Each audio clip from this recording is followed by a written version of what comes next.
Hey guys, if your portable air conditioner is running but the room still isn't getting cooler, you are in the right place. A portable AC that isn't cooling is usually dealing with one or more common issues rather than a major failure.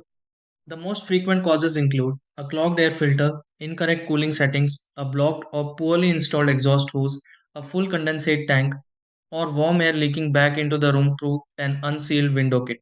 Any of these can reduce cooling performance even though the unit appears to be working normally. The big thing is that most of these problems can be fixed in just a few minutes. These are the steps you can try to fix this and restore your portable AC's cooling performance. So let's get started. 1. Select cool mode. Lower the temperature to 16 to 18 degrees Celsius and set the fan to high. 2. Remove and clean the air filter, then make sure all air vents are free from dust and obstructions. 3. Check the exhaust hose for loose connections, sharp bends, or blockages and keep it as short as possible.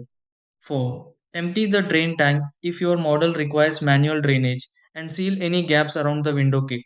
5. Unplug the AC for 5 minutes, restart it and test the cooling after the compressor begins running.